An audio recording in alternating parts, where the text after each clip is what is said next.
This is Monica Perez, joined today by our returning guest, Jeremy Kuzmarov, the managing editor of Covert Action Magazine and author of numerous books, including The Russians Are Coming Again, the first Cold War as tragedy, the second as farce. I think I have that title memorized. Well, Jeremy and I have totally different ideological bents. He thinks government's legit, and I think it's at this point totally hopeless. But we have a lot of common ground. So let's discover it. Thank you so much, Jeremy, for joining us once again. Thanks so much for having me. So since last time we spoke, there have been many articles that you wrote for Covert Action Magazine. And I know you're also working on an expose of, if that's the right word for it, of Bill Clinton. And I wondered how that's going. Good. Yeah, that book should be published. I believe it'll be released on December 1st. And I worked on it for many years. It's called Warmonger, how Bill Clinton shaped the foreign policy trajectory from Bush to Biden. And it looks at how a lot of the disastrous policy really emanated with Clinton, like the NATO expansion, the new Cold War. That's obviously a key chapter. And really Clinton set that in motion. And I think the tragedy was that you had figures like Robert McNamara, who was no dub. I mean, this is the architect of the Vietnam War. He said the end of the Cold War presents an opportunity for a new peace dividend. And, we can finally invest our money. Now the Cold War is over. We can invest our tax dollar, in rebuilding America and improving living conditions in America. But unfortunately, Clinton followed a different path, and he really pioneered, the humanitarian intervention with Cold War pretext gone. Clinton used the rationale, we have to stop genocide, and use these fake humanitarian motives to build support for U.S. military intervention and for escalating the U.S. military budget when the Cold War was over. And usually they were fake genocide, like in the Balkans. It was a very complex conflict, and actually the U.S. was siding with Croatia and Muslims in Bosnia and Herzegovina, who committed a lot of the atrocities in the war, the worst ethnic cleansing.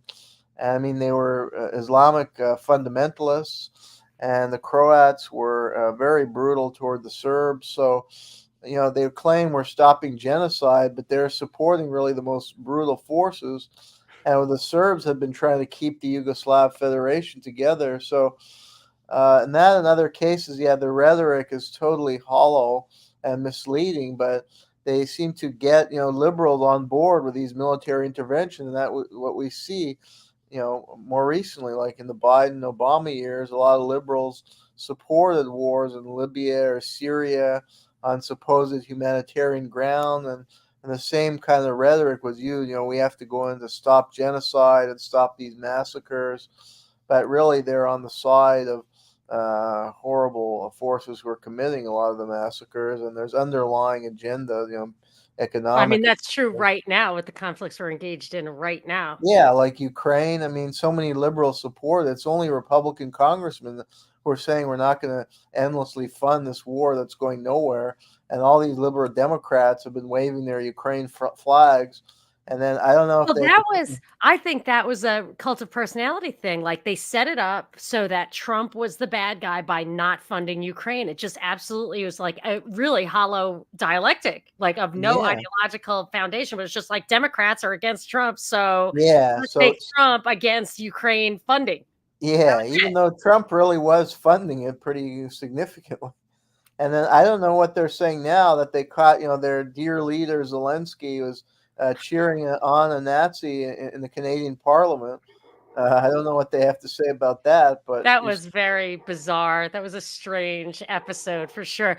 Well, the Clinton stuff, I used to call it the Bush-Clinton continuum because that's how I saw it even back in the day. And I think it's interesting that's where the human rights industry as a front for the military-industrial complex emerged. I'm very interested in yes. reading your book for that reason. And I Hmm. have to say, this is one of our ideological divides. I have been nodding my head and being like, okay, yes, I would much rather spend money on the US than on foreign entanglements, which are inherently immoral anyway. We're using the money to kill people. I would probably rather them use money for daycare here. However, I must assert that I am a hardcore libertarian and I would much, much, much rather that our government, at least the federal government, shrunk a lot and that just the tax rates were lower, and I think more good would come out of that. I understand that's not your position and a lot of other people, but I just have to say, like, Yeah.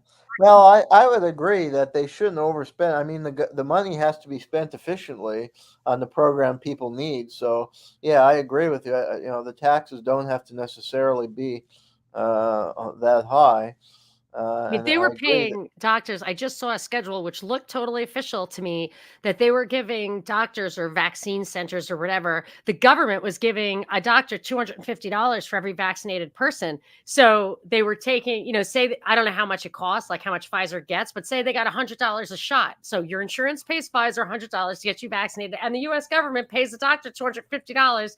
So, I mean, that is cronyism of the highest order, but yeah, that's no, the kind of thing that's actually damaging. It's as bad, it is not a yeah. good. It's a public bad.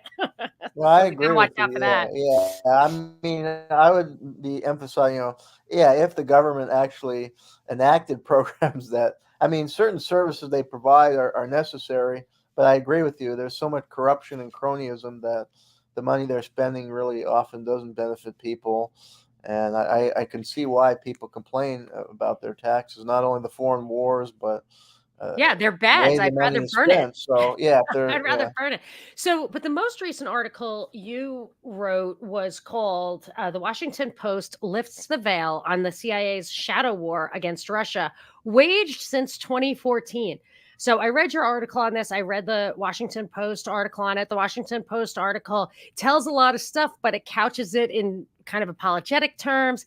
Can you give us just an outline of what it is that they are revealing in this article and why would they would write an article like that and what you think is really going on? Okay. Yeah, and this is a very revealing article. I mean, a lot of it was known, I think, before. There were some Ukrainian defectors who said that the CIA, because firstly, yeah, we know that these Ukrainian special force units and commandos have been carrying out a shadow war against Russia and carrying out terrorist activity like the car bombing that killed this young journalist, Daria Dugina, who was the daughter of Vladimir Dugin, who was a Alexander Dugin? Alexander Sardugan, who's a Yeah, prominent that was just Russian intellectual. murder. That's just Yeah, murder, and that's why they deny it, because it's murder, yeah. and now Well, it's the eventually it came undeniable. out that the suspect was linked with Ukraine, and I'm pretty sure they actually admitted to it.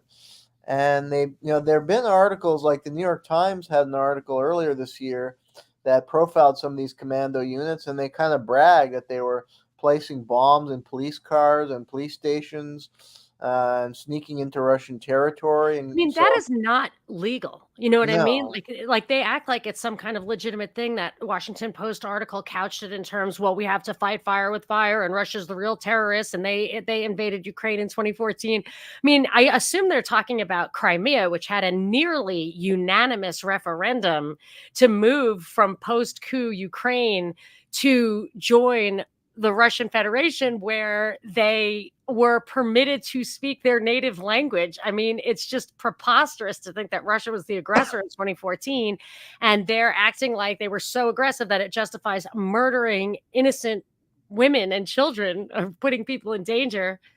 yeah, and they're targeting civilian officials, and this is the same as the Phoenix program in Vietnam, where they're targeting mayors of towns, civilian officials in government who I mean, that is they not accuse of allowed. being Like Russian collaborators. Yeah, yeah, this is just a even in terrorist a program. war, even in a war, I don't think you're allowed to do that. I think that's No, against the Geneva Convention. yeah, I mean, it's they shot overt that admiral, or former admiral when he was out while for he a was run. jogging. Yeah, Yep, So and the blogger, and I know other people they've murdered. I forget the guy's name, but a real hero sitting in a cafe. Not just that blogger. There was another one mhm. too. Well, a Um, lot of the officials in the yeah. Donetsk People's Yes. Republic government were murdered Right. through bombings, Murdered. bombing of cafes, and yeah, this is just outright terrorism and murder, which they should be prosecuted. And it's clear from the Post article that the CIA is very centrally involved in this. That they've been, financing these forces, training them. Um, and the Post, the one thing, yeah, I guess it's in a way it's kind of damage control because they're trying to say, oh well, the CIA didn't plan those terrorist acts, but they do acknowledge they're financing these forces, training them, working very closely with them. So And uh, using them to gather information that they are hoovering up. exactly, they're helping the intelligence to identify these individuals and identify, their schedules, and so But I also mean, the CIA is using their Ukrainian operatives to gather intelligence. So obviously, I mean, you could call it an arm of the CIA. You can say whatever you want about them shrugging their shoulders, or one of the quotes was, "We want nothing to do with that." Like, yeah. but Well, if they've they're set it all up, and I right. mean, probably they're calling the shots, and probably that's just plausible deniability. I mean, they get someone to do the final act, and they say, we didn't send him to do that, but yeah, they gave him all the information. I mean, probably they gave the orders too. They're just covering that up. They don't have, you know, so And if is that the same, organization? Is it the GUR or something, where are they the ones who were also assassinating or, persecuting people inside Western Ukraine that were of opposition parties? I mean, one of the things we've talked about in the past is Zelensky basically outlawing political competition internally. absolutely, yeah. I mean, they've set up a totalitarian apparatus since the Maidan coup of 2014, and Zelensky, used the wartime measures to ban 12 opposition parties, and a lot of their leaders, yeah, have been harassed, forced into exile. Many of them have been kidnapped and jailed, and I think those jails are, known for torture and brutal conditions. So there's huge numbers of political prisoners, and yeah, the SBU and GRU. I think GUR is the military wing, so I think they're more involved in East Ukraine and Russia, and SBU would be more involved in Western Ukraine. And yeah, I know all the left wing parties have been banned, including the Socialist and Communist Party. And you can contrast that with Russia. I mean, the Communist Party is the leading opposition party in Russia, and the media fixates with supposedly how unfree Russia is. And there certainly are authoritarian features, but their Communist Party is legal, whereas Ukraine it's illegal, and all the communists are in jail, and socialists, and any party that's considered pro-Russian has been banned, and there are a huge number of political prisoners. So, and you wonder why, like these as you were saying before about the human rights industry, their hypocrisy is that they're not providing reports about the huge political repression going on in Ukraine. Well, there's a few things, also that came out of the article. One is that this is basically laying the groundwork, or it seemed to me, and you said it too, it's fashioning a new Mossad. Yeah, They're because they're actually going into foreign countries and assassinating people on foreign soil. yeah, And because they're doing that in Russia, and it warns that they may be doing that in other countries as well. Who knows if they're going to hunt them down somewhere else? right. That may be the next step. I mean, they have this Murat Baret's website, and that's the other thing, how brazen they are. It could be they're advertising this because they want people to fear them. Uh, so and they have this website, and it Yes, says it's a yes, yes. CIA website. So, and those are people on the kill. It's a death list, and traditionally, like under Phoenix, what the CIA did was they set up these blacklists, and they helped to identify the people, and then they helped ultimately to track them down. Now they're openly publicizing the blacklist online, and it's a kind of they're issuing a threat, and they've carried it out. I mean, Dugina was on the blacklist, and she was assassinated. And if you go on that Meretverit's website, they have the blacklist, and some people are crossed off. Those are Oh my people who've been gosh. killed, and a lot of them are journalists, I mean, why isn't Russian there journalists. yeah, why aren't there charges brought? She was a journalist. I mean, Yeah, that's just not it's just not legal, and if there's I any know, suggestion murdering that a journalist. yes, on Is a foreign horrible soil. act. Uh, And there was a propaganda campaign to depict Alexander Dugin as a fascist writer, and that was not true. That maybe oh, somehow really? legitimize it that he's a Yeah, fascist, I never but looked he's into not. him, but I tried to, and I noticed a lot of that kind of, Yeah, I look. I read two of his books, and I asked some Russians about it, and he's not. In fact, the first book I read, which I found on the Open Library, although I had read one of his books when I was writing my book, "The Russians Are Coming Again." So when I heard him reference as a fascism, as a fascist, and even there are some people I knew who were like in anti-war type circles would say, "Oh, he's a fascist." I was like shaking my head because the book I had read by him advocated for a Central Asian Union, and it was like anti-imperial. It was like the Central Asian countries should unify, to strengthen their economies, to strengthen them against the West, and it was critical of U.S. foreign policy and like Western imperialism. Uh, and then another book I read by him, he repudiated fascism like very early in the book, and he developed his own hybrid philosophy. But it was just a propaganda campaign I think, to try and legitimate, assassinating him and or his daughter. And you're right; it should generate outrage worldwide, and the culprits. Should be identified and put on trial. And the government, I mean, it's an outlaw government that would support overtly murdering journalists, but you don't have that outcry in the West. I think the propaganda campaign was effective, and people are not very well informed about the Ukraine conflict. I think they're no. better informed and outraged about the Israeli conflict on the Palestinians, but they don't have any empathy for the people of eastern Ukraine who have suffered as much as the Gazans. There's no outcry about for 9 years they've been suffering under terrible bombardment and attack from So Ukraine, many and there was civilians no died. solidarity with them. You have all these Palestine solidarity groups, but you have no, and people who are on the left are involved in protests and stuff against what Israel's doing, or expressing their outrage on Facebook. But I never saw very few, except people who were living in Russia, and a small number of well-informed people who expressed any solidarity for the people of eastern Ukraine and the You know, atrocities that the Ukrainians, backed by the U.S., perpetrated on them for 9 years, continuing I today. And feel these like assassinations, yeah.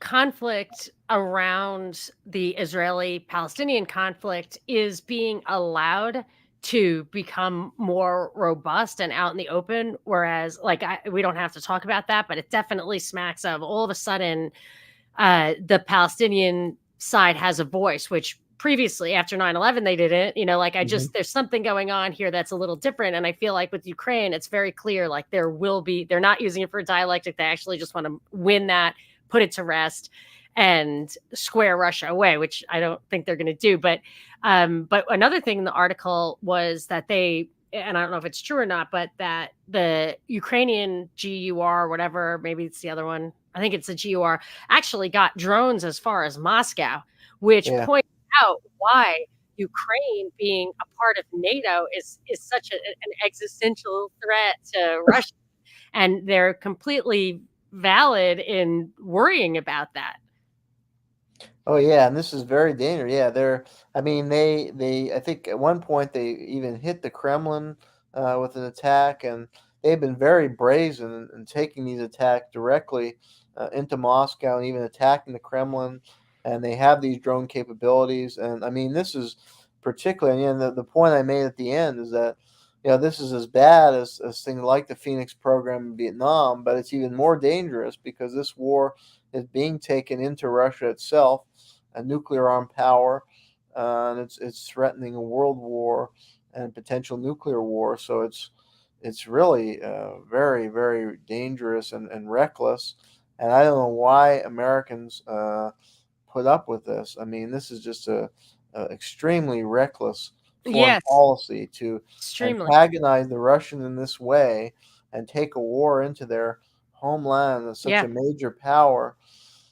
It Well, I doesn't. think they were anti. There was something I read from, I think, 2019 on the Rand Corporation website about how they were seriously considering the option of drawing Russia into a real live conflict in Ukraine, kind of like the whole Afghanistan thing, and just try to get them bogged down with that. And that they were going to start with Belarus, go in there and try to bribe the president of Belarus. And if he went for it, that would be great. And if he didn't, like, demonize him and try to get him ousted. Like, it was a really comprehensive suggestion or whatever plan that was an option. It's probably still on the Rand Corporation website, but it was 2019, and it said, one way that we can lure Russia into this conflict is to continue to press for Ukraine, and I don't know if it was Georgia or somebody else, to get into NATO, which Russia could not tolerate, and that would be the perfect way to get them in. So I think that their Yeah, provocation, which was the actual provocation in the, like, fall, whatever it was, right before the Russian action on February 24th, I guess it was. But prior to that, a couple of months prior to that, they really ramped up the NATO rhetoric of getting those people to join. And it seemed to me completely consistent with the plan to, and it's reckless, but they're doing it. They want to do it. yeah, they want a war, and I I know. mean, war should be a last resort. War is so horrible and kills so many innocent people and diverts our resources into just violence. So, I mean, it should be the last resort. If your country's under threat of attack, then you have to defend yourself Right. at last resort. But to go out like these documents, and I've read them too, and it showed they're just provoking conflicts when there was no Yeah. conflict at all. And that's just pure aggression, and the reason is just like a geopolitical scheme to try and weaken your adversary by creating major conflict, but you're threatening in the process a world war, and you can destroy your own country in the Which, like, process. So we're so insulated from really understanding what that means to just have innocent. If I don't know a single innocent person who was killed on US soil for their political views. Like, I don't know anyone personally, but whatever, thousands of 14,000 people were killed in the East Ukraine. I just, it's something that we just don't understand. We value innocent life so highly, and I don't know why we think that we're above, that we deserve it and other people don't because they're poor or whatever. And yeah, I think that JFK's speech at American University, which I believe is what actually was the last straw that got him killed, I think he was alluding to the fact that he realized, like, the CIA was in Africa creating tribal conflicts where there wasn't any, creating all these opportunities for war, and I think that's why he said, I want a Pax for all time, not a Pax Americana, but a real peace for all people for all time, that he knew it was possible. And we were actually generating the conflict because that was our lifeblood, whatever war is the health of the state. yeah, So these things just are not changing. And yet yeah, generation after generation, people don't learn those lessons. So I didn't actually give you a heads up that I was going to refer to this a little bit, but another article that you wrote recently on covertactionmagazine.com was, is it magazine.com? What's the URL there? It's fully covertactionmagazine.com. So that, Biden is talking about this, like, massive amount of money that he wants to, contribute to the Ukraine and other wars, and $106 billion budget request to Congress for Ukraine, Israel, Gaza, Taiwan, and the U.S. border. 60 billion of which would go for military assistance to Ukraine. I mean, I remember when we were horrified that 30 billion went to Ukraine and then another 30 billion went to Ukraine. Now it's just 60 billion. It's just, in a package. Let's keep sending it. What are they even? I mean, is that just a way to put 60 billion? I mean, the original scandal, like the Burisma scandal, which I was looking into with Kolomoisky, who was Zelensky's boss, with Kerry, with Biden, with Hunter Biden on that thing, that I thought really ultimately was about $1 billion IMF loan that got funneled through all these guys' entities, maybe several billion through Privat Bank, which was Kolomoisky's bank. But now we're talking 60 billion. What are they? I mean, I feel like that this has to be the biggest corruption scheme ever. I mean, I really feel like Ukraine was potentially one of the most corrupt countries, that I've ever heard of. And here they are continuing to funnel money into there. Yeah, it's a huge amount of money. At the bottom of the article, discusses some of the. Imagine if that money was used Yes. constructively.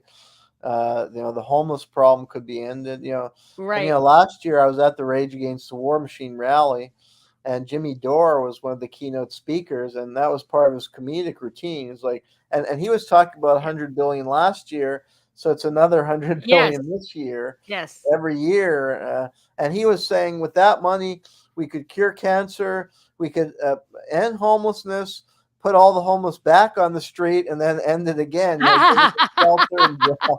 And he's making jokes about it, Yeah. but I mean, it was sad. And he said, I mean, at the end, I mean, yeah, it's kind of funny the way I'm framing it, but this is really sad. I mean, and that money is just going toward destruction. I mean, the Ukrainian Correct. army is not advancing.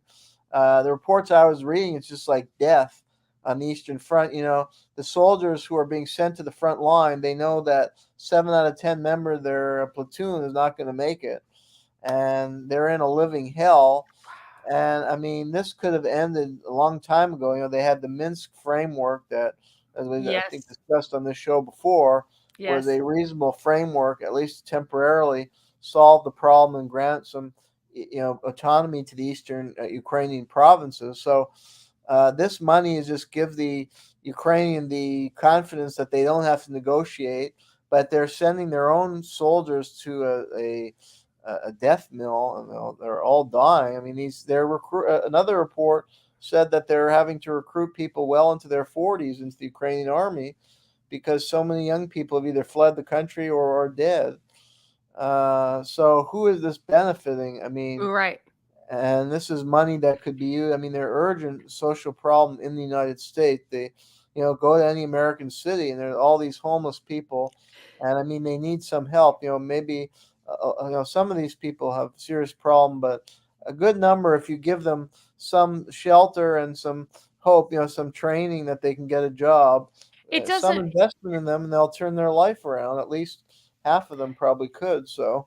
You don't even have to put it in those simple terms. We actually have all the, I'm sure, mostly hidden psychological and sociological research. I'm confident they know exactly what they're doing. They're creating these problems. They meaning the corpo governmental continuum, whatever, the CIA or Facebook, which is the CIA front, basically, like they create let's take an example, COVID policy. So if you want to say who are they, I would say the World Health Organization, the World Economic Forum, Bill and Melinda Gates Foundation, Johns Hopkins. They created this worldwide COVID policy, which absolutely predictably, because I predicted it and so did a lot of other people, would result in massive mental health issues for particularly adolescents. That's what I was focused on at the time.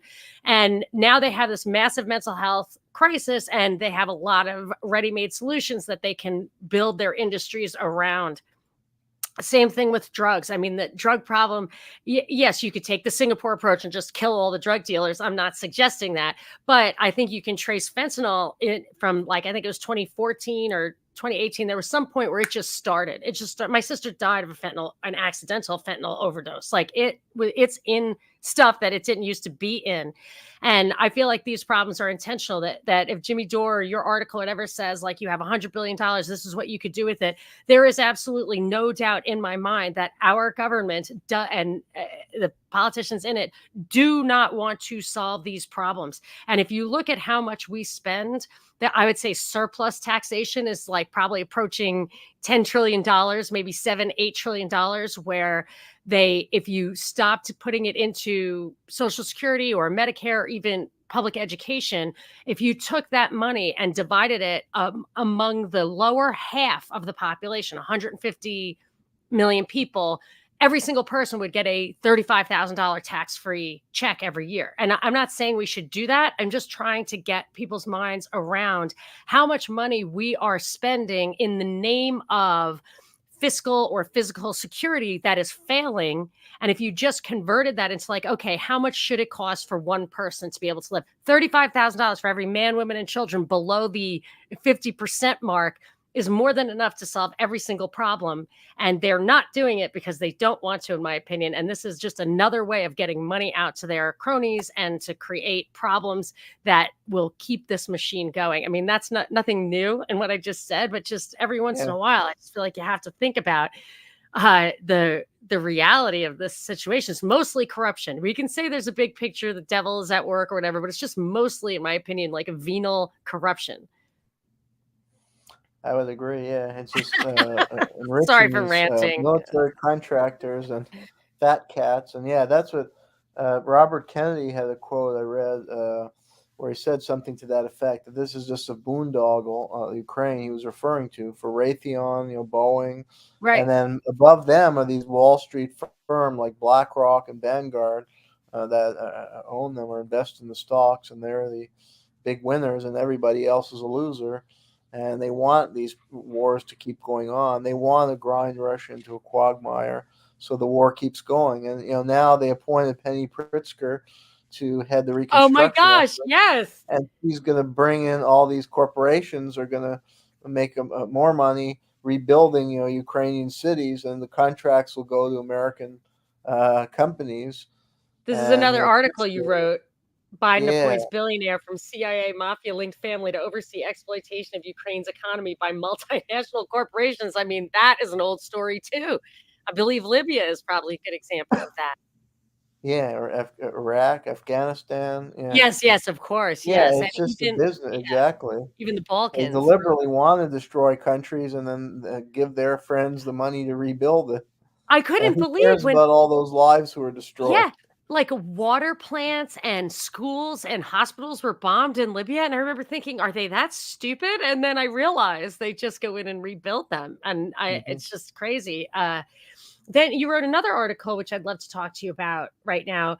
American political history might have turned out differently if a Louisiana congressman's plane hadn't mysteriously vanished out of thin air 51 years ago. And what really caught my eye about this article is the last person to see him alive, basically, who did not get on that plane was none other than Bill Clinton, the subject of your upcoming book. So this is Hale Boggs you're talking about. Tell me the story. Yeah. Well, and that's a fodder for conspiracy theory. I don't know if Clinton. I don't think in this case Clinton really had anything to do with it. He was very young. It was just a coincidence, maybe. But yeah, Boggs was. Although I mean, yeah, it's possible that they it is. knew they had a profile of this guy as a sociopath, whatever. I always think that they identify some of these created persons very young. And if they knew, if they said, all right, this is somebody who might see something, but we're pretty sure that if he does, we can get him to keep his mouth shut, like I just think sometimes they put these people in the position they don't know what they're doing. They don't have any real role, but Yeah. they're the ones who know. Like I think Kamala Harris, it's like she knows where the bodies are buried. Like she's just being groomed to be one of these people who is always in a position of like, we'll never tell. I don't know. Well, that's true of Clinton. Actually, by that point, he was already recruited into the CIA because he was recruited either at Georgetown or when he was a student at Oxford University, and his roommate was He Strobe was a Talbot. Rhodes Scholar. Yeah, Yeah, his roommate, what? although his roommate was Strobe Talbot, who was a Russia hand, and the two of them went on a trip to Russia to smuggle the memoirs of Nikita Khrushchev and material from Khrushchev because Khrushchev had denounced Stalin, so that was valuable for the U.S. in the Cold War to publicize Khrushchev's denunciation of Stalin. So that was their mission. And Talbot knew Russian, and he later worked for Time magazine, and he translated Khrushchev's memoirs into English. And so Clinton was with the CIA. So, and that would fit in that he may have had something, had some role in the Boggs operation, because the CIA very likely was behind Boggs's murder, because Boggs was a member of the Warren. He was a dissenting member of the Warren Commission, who signed off on the Warren Commission, but he was speaking with Jim Garrison. And that's how Jim Garrison was the New Orleans attorney who prosecuted Clay Shaw for his involvement in the conspiracy to murder JFK, and he was publicizing that there was a conspiracy behind Kennedy's assassination, that the CIA was very likely involved, that possibly Lyndon Johnson was involved, and Boggs had been the one feeding him a lot of information. And Boggs had become very critical and skeptical of the Warren Commission report, and he was slated to be the next Speaker of the House. And with the Watergate scandal, he could have potentially become a president, or he could have been the candidate in 76 instead of Jimmy Carter. Or with Watergate, if Nixon and Agnew had gone out together, the Speaker of the House become the president. Wow. So there's even a chance he could have become president in the early 70s, or the Democratic Party nominee. And he was going to reopen the Warren Commission and the investigation into JFK's assassination. That was only about 10 years after, Right. and probably also into Robert Kennedy's assassination. So that would be the motive behind his assassination. And he was also starting to criticize the FBI, and he criticized Hoover for presenting misinformation to the Warren Commission. And he also spoke out in Congress how Hoover was, they harassed, some book authors who had written some pioneering books investigating the Kennedy assassination, and those authors were harassed in different ways. And Boggs said that was un-American, and he was warning about a growing police state and totalitarianism. So there were some powerful people who wanted him gone, the FBI and the CIA. And then he took a plane, and his plane crashed in Alaska. He was with another congressman, Nick Begich.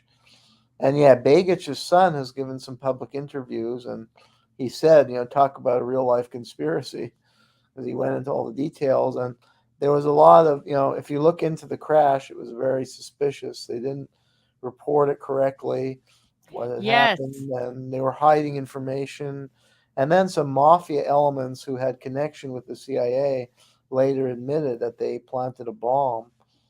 So it's pretty well established that it was a murder of Boggs and Nick Begich. It's established that they plant. Can you elaborate on the bomb thing? Uh, from my What? recollection, these mafia guys admitted. I guess you Oh, could right, right. maybe Yeah. Okay. question the credibility, but I don't. It's if you have somebody confessing to the crime, it's obviously very significant. So, Yes, uh, right. I I'm mean, looking at this article on your website, and I see that there's an ad for Garrison, a magazine, which I assume is named after Jim Garrison, yes, who, that's named after Jim Garrison. Yeah, yeah, he who's was the the only person who ever prosecuted anyone in the JFK assassination. yeah, and he's the basis for Oliver Stone's film. He's the hero in Oliver Stone's film Right, JFK, and right. he's a compelling historical figure. But yeah, Boggs was the one who tipped him off that the Warren Commission was corrupt and was supplying him with information about the CIA's role and others in the conspiracy, including Lyndon Johnson. Oh, yeah. Well, it was in this Hale Boggs article that you wrote. It was extremely disturbing to me that they got credible information that 2 of the 4 people on the plane had survived, and that was just not fully followed up on, or there's no evidence of it being followed up on. I mean, that just makes me sick. Yeah, there's exactly. They're all kind of odd things, and there was never a thorough investigation or at least publicly disclosed information that offered a clear explanation of what might have happened. And when it's clear they're hiding information, you start to become really suspicious. And then later, there are these admissions by these mafia guys about planting a bomb. So, You're right, and and you just can the see that idea that there's a those very clear motive. people were starving and freezing to death out in the mountains in Alaska is just so inhumane. But the fact, it's weird because the name sounds familiar, but I feel like there are other famous bogs. So it's like Wade Boggs and stuff. So Hale Boggs, I just wasn't really familiar with it. But that he was actually on the Warren Commission and then, died mysteriously not that long after. I mean, that's major. That's definitely needs to be on the short list of likely political assassinations. Absolutely, yeah. Yeah, I don't think many people would recognize his name today, but that, I guess, by design, they made sure that he wouldn't become very well known. It would be forgotten. And he was, yeah, I mean, there's so many. If you look into the Kennedy assassination, there's so many people who died mysteriously, who were in the know about the Kennedy assassination. So he's one of them, and he's, yeah, very prominent. At the time. He was a very prominent political figure who was a potential future president, or at least certainly would have been the Speaker of the House, where he could use that platform. I mean, they did have the House Committee on Assassination was convened in the late 70s, following the Church Committee. That probably would have been convened much earlier if he was the Speaker of the House, and maybe it would have probed deeper into the CIA, and maybe he would have helped to build momentum for reopening the investigation You're right. and the government at large, and criminal prosecutions extending beyond what Garrison had started with Clay Shaw, I who mean, was there more of would a be bit player. Clay Shaw was more of a bit player, and there right. were much bigger fish to fry. Yeah. So, yes, so I feel like the theory to beat is that this guy was assassinated. That's just awful. And they had such a competent pilot and who was safe to fly. There was one other article. I feel like I keep like pulling things out of your past that you may not have refreshed your memory on, but I'm sure you can give us a little. I wanted to read a passage or two from the article you wrote. US taxpayers are funding their own conditioning for a war that would entail national suicide. And I just want, it opens with the National Endowment for Democracy, NED, a CIA cutout, provided $5 million in grants to anti Chinese government groups to try to destabilize China and spread propaganda to isolate it while building opposition to its government. That was in 2021. I've gotten emails from people who don't really, they think the National Endowment for Democracy is good. And one reason that people think that, I think, is that it was established during the Reagan administration. And a lot of people don't realize that either whether he was, deep state or a lot of things happened. Like just look at the debt during his time. Like I loved Reagan. I mean, I cried when he was shot, but I know that he did. I mean, the vaccine stuff all came from his era. So can you just explain what the National Endowment of Democracy is or is supposed to be or really is? Sure. Yeah. Well, it was founded in the early '80s. William Casey was a key figure in its founding. He was the CIA director under Ronald Reagan, and basically it was to do overtly what the CIA had been doing covertly in the '60s and '70s, and that is to fund propaganda. And to largely, to demonize governments that the U.S. Are considered enemies of the United States or geopolitical rivals like Russia and China, and to fund dissidents within those societies, and fund, opposition groups to the government, and fund like media to promote like anti-Chinese Communist Party. For instance, like it will fund intellectuals in China who are against the Chinese Communist Party, and intellectual journals and exiles who want to overthrow the Chinese government, and it sometimes will support minority groups who are persecuted, like in Russia or China or in South American countries. And like, yeah, in the 80s, it was funding like newspapers that were anti-Sandinista, like in Nicaragua, and anti-Soviet, exiles, some of their writings. And like there were authors, like in the build-up to the Iraq War, they were funding Iraqi exiles who were like against Saddam Hussein and broadcasting his human rights crimes, because that was used to mobilize public opinion to support the U.S. Overthrow of Saddam Hussein and military invasion. So, and it's used to support like color revolutions in like Eastern European country like Ukraine or Georgia. They'll fund networks of sometimes youth who are agitating against the government, and they want to ultimately cause something like the Maidan uprising and coup of 2014 in Ukraine, that was driven in part by young people. And they would fund like social media so they can connect on social media. And some of the projects seem innocuous, and that they present it as, oh, we're supporting human rights and democracy, but they're really an underlying goal of advancing U.S. power and targeting certain governments that defy U.S. interests, and They spread. were openly involved in the Hong Kong protests. Yeah, Oh, exactly. That would be an example. They're inciting, and some of the insurrections end up being very violent insurrections against the government, like in Ukraine. And they're really carrying out terrorist activity, often against legitimate governments that are either legitimate in the eyes of their people or even democratically elected governments, like in the case of Ukraine in 2014, was a legally elected government. So a lot of their activities may yes, be right. illegal. And the And Chinese people I knew at the time that that was happening were just couldn't believe the stupidity of rocking the boat in Hong Kong, which had a better situation than they would have if China went in and changed stuff. Like, it's not like they were going to win independence. They were going to just get deeper and deeper into the fold, to the point where I almost thought it was a false flag operation by the Chinese to try to justify completely absorbing Hong Kong before that was scheduled. But once I saw the National Endowment of Democracy was involved, I realized that it was just a, you know, operation from the outside. yeah, and they promote the writing like Gene Sharp, who had like a blueprint for overthrowing governments.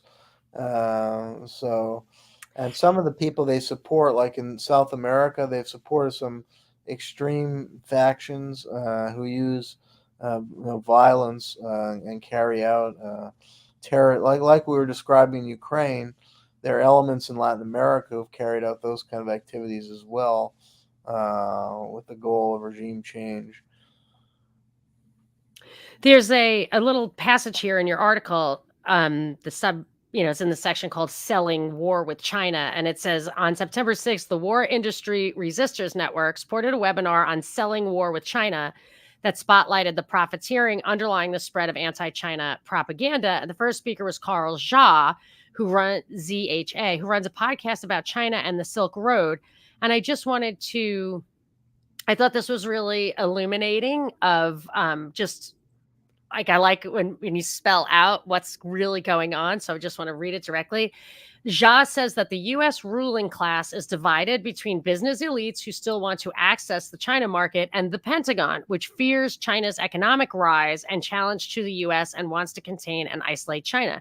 So this, I mean, I'm such a conspiracy theorist that it's hard for me to even like really identify competing factions. But what I think is probably the truth is that there are competing factions who do have like overarching aligned interest in that they don't actually want, they don't want, for example, the international financial system to collapse. Like, I've actually read that the reason his rise was tolerated is that they didn't actually fear that he would do something on a financial, really high level financial scale. But so I thought that was interesting. I'm open to that theory. And then it goes on to say the Biden administration has sided with the latter, Pentagon, in pursuing a policy of military encirclement while trying to weaken China's semiconductor industry. I've done numerous shows, 45-minute shows, simply on like the Taiwan, like that these visits of Nancy Pelosi and other people went straight to Taiwan for some mysterious reason. And they all met with, for extended periods of time, the Taiwan semiconductor company, which had a very deep history, which I did expand. So I absolutely think targeting that in your article is absolutely right. China's semiconductor industry, and to decouple America's economy from China's.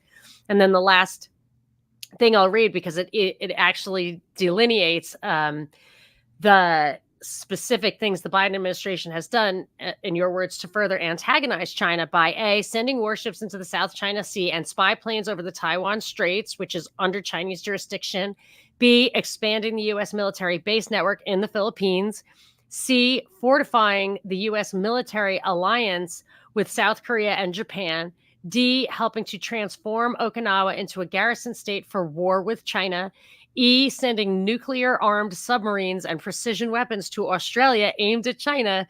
I've read all of these things in the papers, and it's not disputed. F, furthering military cooperation with India. G, turning Taiwan into a heavily armed, quote, porcupine that hosts U.S. Special Forces. And H, sending B-52 nuclear-armed bombers to Guam. These are all things that have actually happened. And I mean, we're worried about war with Russia. This is a two-front war with Russia and China. I'm not fired up for that.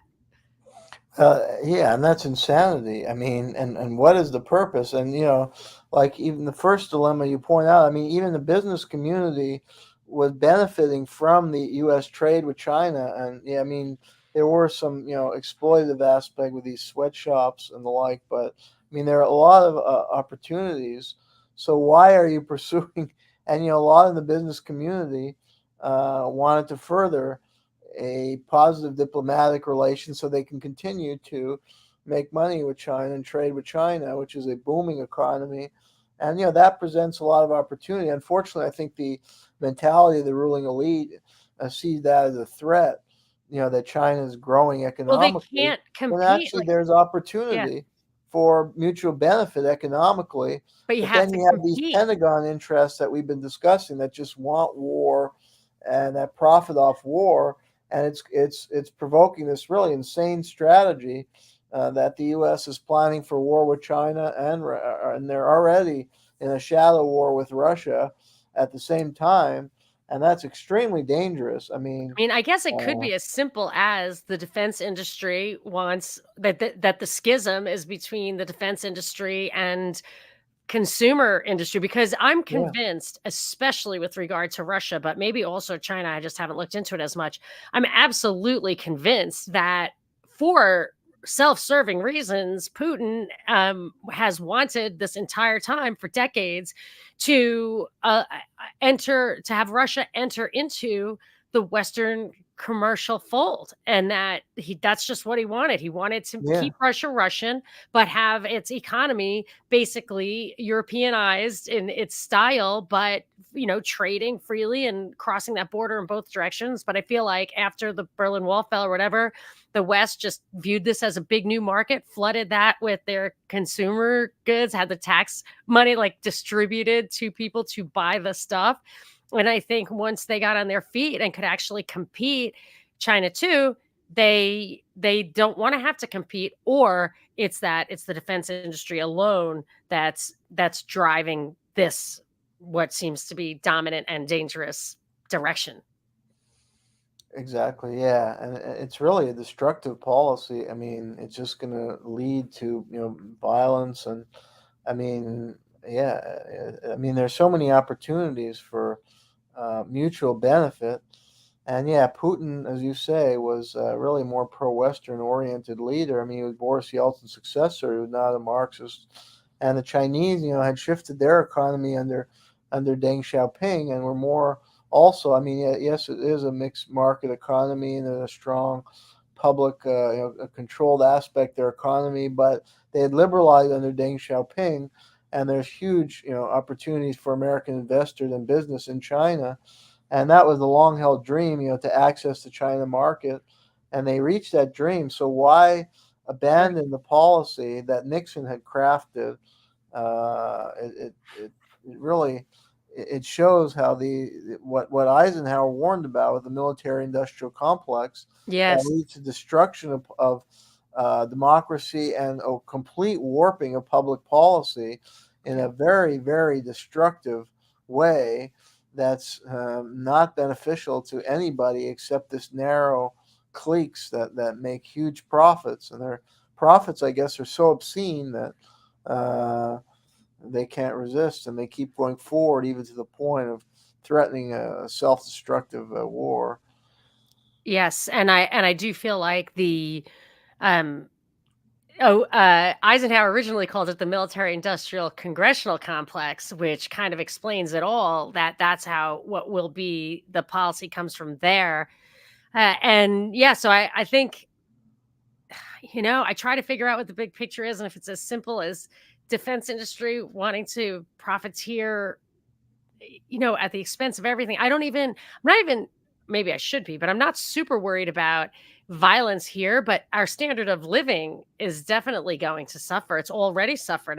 These weird COVID policies and supply chain interruptions, I feel, were absolutely some kind of paradigm shift to move us away from that integrated Chinese relationship. One thing that I want to keep my eye on, and if you ever hear anything about this, maybe I'll do a deep dive on it. I believe that the U.S. Navy basically patrols the entire Pacific Ocean, and if we didn't, our trade with China would be impossible without massive.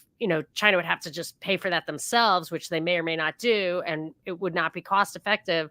And I'm kind of just waiting for that to go backwards. I'll have to look into that. If anybody knows anything about it, let me know. So, all right. Well, I think I stepped over my boundaries by asking you about every single article you wrote in the past couple of weeks, but they were also interesting, and I just encourage people. I'll put them in the show notes to read those, and I really look forward to the Clinton book. And yeah, what else you got? Well, I don't know. Yeah, it's up to you. We've had a lot of good Oh yeah, discussions we hit against it you. all. So let's just direct people to your articles. Actually, I'll put them all in the show notes on monicasdeepdives.com, but you can go to covertactionmagazine.com. And if you like the first article that pops up today, I think is yours, Jeremy, click on Jeremy's name and all his articles will cascade down in front of you. And they're all worth reading. I just love the data dump I get when I talk to you, Jeremy.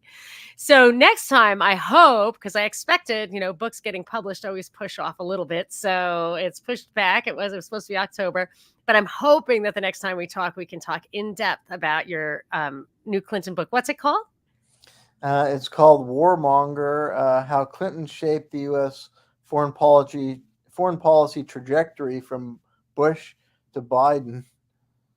And yeah, it shows how a lot of these disastrous policy, like we've been describing, even China, because I think Clinton started to set in motion a more confrontational policy than had been in place from Nixon, and he started the ball rolling to what could be ultimately very devastating, ultimately for the U.S. economy, as you were alluding at the end, and also just dangerous for world peace and security when you have major powers threatening each other.